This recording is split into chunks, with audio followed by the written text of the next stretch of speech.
बिस्मिल्लाहिर्रहमानिर्रहीम। अस्सलामु अलैकुम वरहमतुल्लाहि वबरकातुहू। आबिद राजा चैनल की तरफ से आज मैं अपने दोस्तों को रसूलुल्लाह सल्लल्लाहु अलैहि वआलिहि वसल्लम का एक फरमान सुनाऊंगा।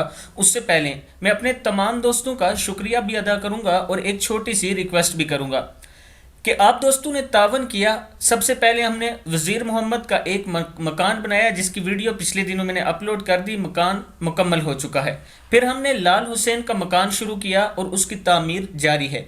अब हमने एक मस्जिद शुरू कर रहे हैं जिसमें आप तमाम दोस्त तावन करें। इंशाअल्लाह इसका अजर आपको क़यामत तक मिलता रहेगा। ये मस्जिद एक ऐसी ज़मीन में तामीर हो रही है कि इस माँ जी का एक ही बेटा था जो फोत हो गया है, तो उन्होंने अपनी ज़मीन का कुछ हिस्सा मस्जिद के नाम किया है और मुझसे रिक्वेस्ट की कि आप अपने चाहने वालों से कहें कि वो इसमें अपना हिस्सा डालें ताकि मस्जिद तामीर हो सके। दोस्तों ये बात याद रखना कि मस्जिद की तामीर में आप जो हिस्सा डालोगे अपने वालिदैन, अपने रिश्तेदारों की तरफ से और अपनी तरफ से, ये क़यामत तक आपको सवाब पहुंचाता रहेगा।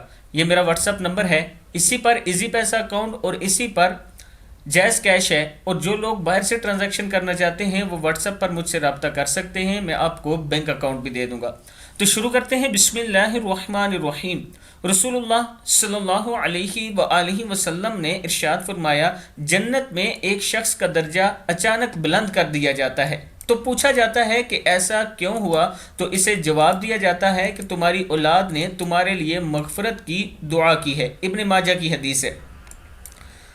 मैं अपने दोस्तों से गुजारिश करूंगा कि अपनी ज़िंदगी में अपने बच्चों की तरबियत इस्लाम के मुताबिक करें ताकि आपके मरने के बाद वो आपको याद रखें और आपकी मगफरत की दुआ करते रहें। इस वीडियो को आप दोस्तों ने आगे ज़रूर शेयर करना है। अस्सलामु अलैकुम वरहमतुल्लाहि वबरकातुहू।